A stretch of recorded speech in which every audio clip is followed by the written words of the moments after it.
السلام علیکم ورحمۃ اللہ وبرکاتہ۔ الحمدللہ والصلاة والسلام علی رسول اللہ صلی اللہ علیہ وسلم وعلی آلہ وصحبہ اجمعین وبعد۔ اللہ کے فضل و کرم سے ہم لوگ عشاء کے بعد نبی کریم صلی اللہ علیہ وسلم کی پیاری پیاری باتیں سنتے ہیں۔ آج میں ایک حدیث آپ لوگوں کو سناؤں گا۔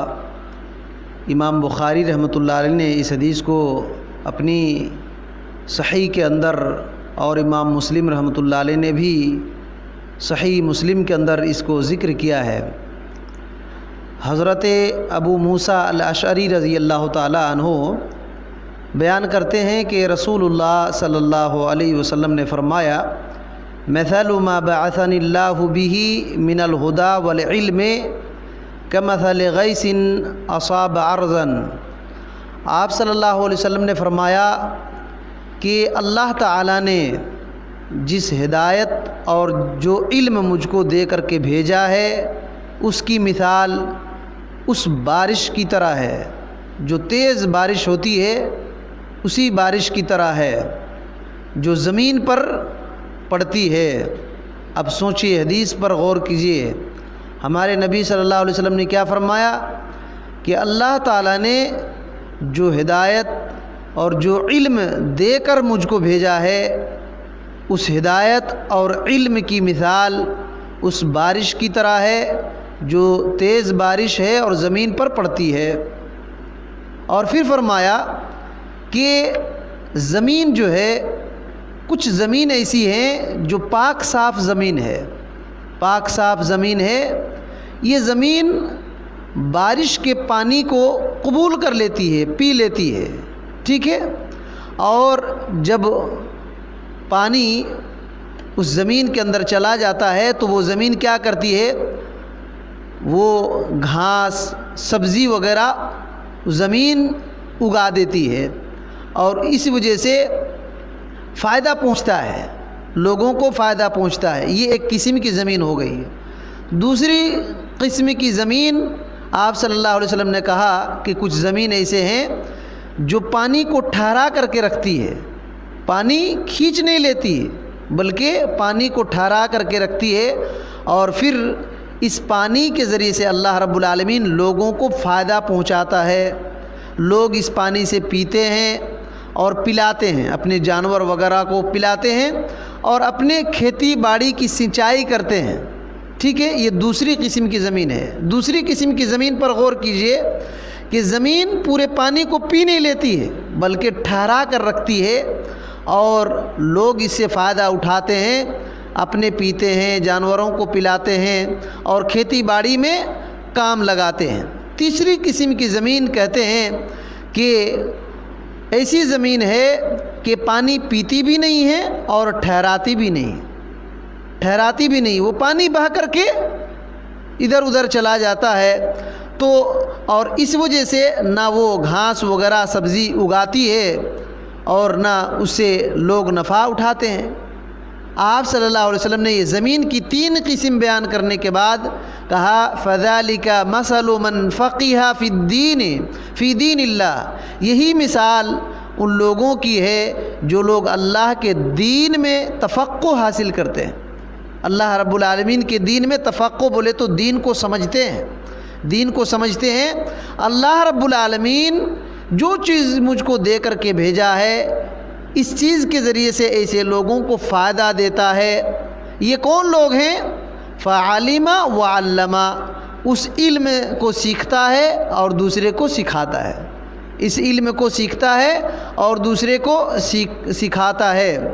اور وہ آدمی جو اس علم کے لیے اور اس ہدایت کے لیے سر کو اٹھاتا نہیں ہے اور اس ہدایت کو قبول نہیں کرتا، یہی مثال ہے اس زمین کی طرح جو زمین پانی پیتی بھی نہیں ہے اور پانی کو ٹھہراتی بھی نہیں، پانی کو ٹھہراتی بھی نہیں، نہ خود فائدہ ہوا نہ کسی دوسرے کو فائدہ پہنچایا۔ یہ وہی لوگ ہیں جو اللہ کے نبی صلی اللہ علیہ وسلم کے لائی ہوئے ہدایت اور لائی ہوئے علم سے فائدہ بھی نہیں لیتے اور دوسرے کو فائدہ بھی نہیں پہنچاتے ہیں۔ تو آپ صلی اللہ علیہ وسلم نے یہ فرمایا کہ وَلَمْ يَقْبَلْ هُدَى اللَّهِ الَّذِي أُرْسِلْتُ لَهُ، کہ جس ہدایت کو اللہ تعالیٰ نے دے کر کے مجھ کو بھیجا اس کو قبول نہیں کرتے ہیں۔ یہ اسے لوگوں کی مثال اس زمین کی طرح ہے جو زمین پانی پیتی بھی نہیں ہے اور کچھ اگاتی نہیں ہے۔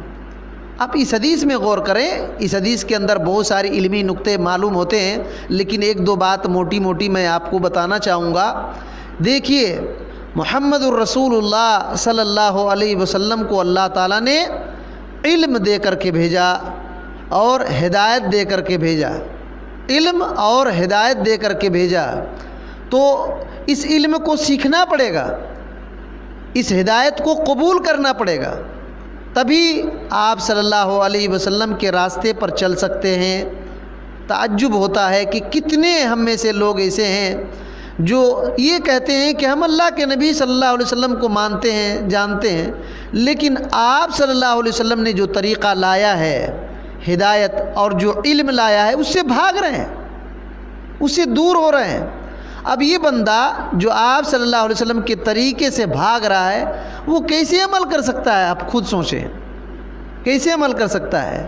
اس حدیث سے یہ بھی معلوم ہوا کہ زمین تین طرح سے ہوتی ہے، زمین تین طرح سے ہوتی ہے۔ ایک وہ زمین جو پانی کو پی لیتی ہے لیکن اس سے سبزیاں اگ جاتے ہیں اور لوگوں کو فائدہ اٹھاتے ہیں، لوگ فائدہ اس سے اٹھاتے ہیں۔ دوسری قسم جو زمین پانی کو اکٹھا کر لیتی ہے، لوگ اس سے پیتے ہیں، جانوروں کو پلاتے ہیں، کھیتی باڑی کو۔ تو یہ دونوں قسم کی زمین فائدے والی زمین ہے، دونوں قسم کی زمین فائدے والی زمین ہے۔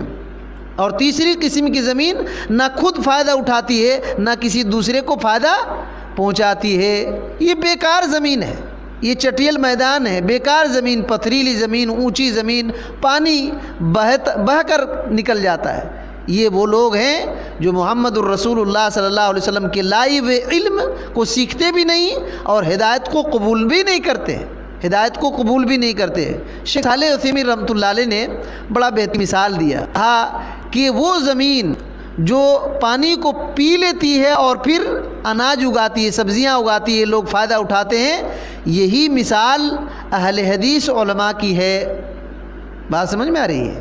اہل حدیث علماء کی ہے، وہ اہل حدیث جو فقہا ہیں، فقیہ ہیں، جن کو دین کی تفقہ حاصل ہے۔ اور یاد رکھیے، اللہ کے نبی صلی اللہ علیہ وسلم نے فرمایا مَن یُرِدِ اللّٰهُ بِهِ خَیْرًا یُفَقِّهُهُ فِی الدِّین، جس کے ساتھ اللہ تعالیٰ بھلائی کا ارادہ کرتا ہے اس کو دین کی سمجھ دیتا ہے، اس کو دین کی سمجھ دیتا ہے۔ یاد رکھیے، جتنا دین آپ کو سمجھ میں آ رہا ہے تو خوشی منائیے کہ اللہ تعالیٰ آپ کے ساتھ بھلائی کا ارادہ کیا ہوا ہے۔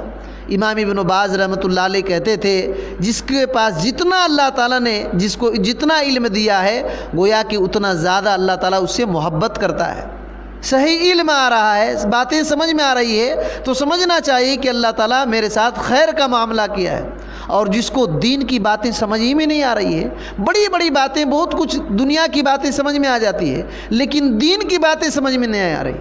نماز پڑھنے کے لیے کہو تو اس کو سمجھ میں نہیں آ رہی ہے، زکوٰۃ نکالنے کے لیے کہو تو سمجھ میں نہیں آ رہی، شرک کو چھوڑنے کے لیے کہو تو نہیں سمجھ میں آ رہی ہے، بدعت کو چھوڑنے کے لیے کہو تو نہیں سمجھ میں آ رہی ہے۔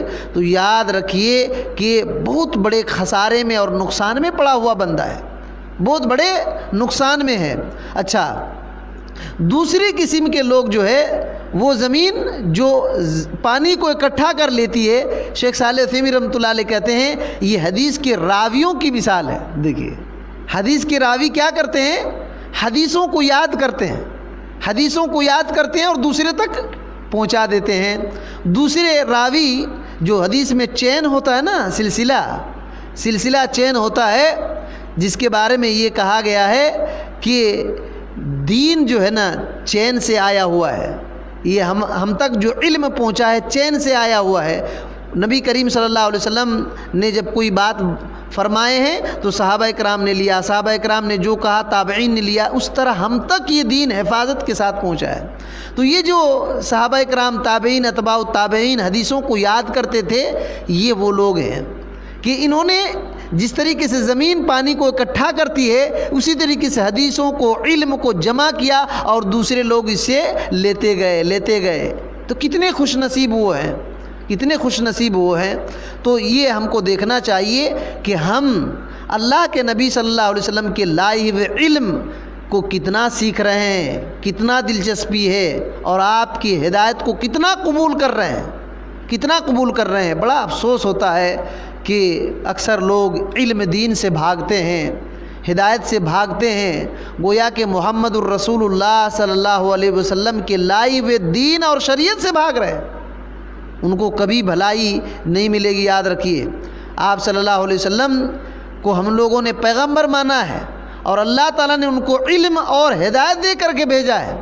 آپ جتنا علم سے دور ہو رہے ہیں اتنا نبی کریم صلی اللہ علیہ وسلم کے دین سے دور ہو رہے ہیں، آپ کی لائے ہوئی شریعت سے دور ہو رہے ہیں. اللہ کے لیے ایسا نہ کریں، اللہ کے لیے ایسا نہ کریں. علم سیکھو اور ہدایت نبی کریم صلی اللہ علیہ وسلم نے جو لائے ہیں اس کو قبول کرو. اور انہی ہدایت میں سے نماز اللہ کے نبی صلی اللہ علیہ وسلم کو دیا گیا اور بہت ساری چیزیں دی گئی. اور آپ کے پاس اگر نماز ہی نہ ہو تو دوسری چیزوں کی کیا حالت ہوگی آپ خود سمجھو. دوسری چیزوں کی کیا حالت ہوگی آپ خود سمجھیں. اور یاد رکھیے یہ علم کے الٹا جہالت ہے، علم کے الٹا جہالت ہے اور ہدایت کا الٹا گمراہی ہے. گویا کہ اللہ کے نبی صلی اللہ علیہ وسلم گمراہی کو مٹانے کے لیے آئے ہیں اور جہالت کو مٹانے کے لیے آئے ہیں. جو آدمی ابھی تک گمراہی میں پڑا ہوا ہے اس وجہ سے پڑا ہوا ہے کیونکہ محمد الرسول اللہ صلی اللہ علیہ وسلم کی لائی ہوئی باتوں کو قبول نہیں کر رہا ہے، اور اسی وجہ سے جہالت میں پڑا ہوا ہے کیونکہ آپ صلی اللہ علیہ وسلم کے لائے ہوئے علم کو حاصل نہیں کر رہا ہے. اسی وجہ سے آخری بات یہ یاد رکھیے، امام ابن قیم رحمۃ اللہ علیہ فرماتے ہیں کہ اصل کل خیر فی الدنیا والآخرہ العلم والعدل، کہ دنیا اور آخرت میں ہر بھلائی کی جڑ علم اور انصاف ہے، علم اور انصاف ہے. اور دنیا اور آخرت میں ہر قسم کی شر جڑ، برائی کی جڑ، نقصان کی جڑ جو ہے جہالت اور ظلم ہے، جہالت اور ظلم ہے. ایک بندہ اپنے دین کے بارے میں کچھ نہیں جان رہا ہے وہ گمراہی میں پڑا ہوا ہے، گمراہی میں پڑا ہوا ہے. اور امام ابن قیم رحمۃ اللہ علیہ کہتے ہیں الجہل داء قاتل، کہ جہالت، علم نہ ہونا یہ ایک ایسی بیماری ہے جو انسان کو قتل کر دینے والی ہے، انسان کو قتل کر دینے والی ہے. اور اس چیز کا علاج دو باتیں ہیں، اس چیز کا علاج اور اس کی دوا دو بات ہیں. ایک قرآن اور سنت کے دلائل، قرآن اور سنت کے دلائل. اور یہ جو دوا ہے قرآن اور سنت کے دلائل یہ کون دیں گے؟ کہتے ہیں اس کے ڈاکٹر جو ہے عالم ربانی ہیں، عالم ربانی ہیں. تو قرآن اور سنت کے علم کو سیکھنا چاہیے عالم ربانی کے ذریعے سے، ربانی عالم کے ذریعے سے سیکھنا چاہیے. اللہ تعالیٰ سے دعا ہے کہ اللہ تعالیٰ ہمیں ان باتوں کو صحیح سمجھنے اور آپ صلی اللہ علیہ وسلم کی لائے ہوئے ہدایت کو قبول کرنے اور آپ کے لائے ہوئے علم کو سیکھنے کی توفیق دے، اور اسی پر ہم کو زندگی گزارنے کی توفیق دے. ہر قسم کے فتنہ، فساد، شرک، بدعات، خرافات، رسم و رواج سے بچے رہنے کی توفیق دے. آمین. السلام علیکم ورحمۃ اللہ وبرکاتہ.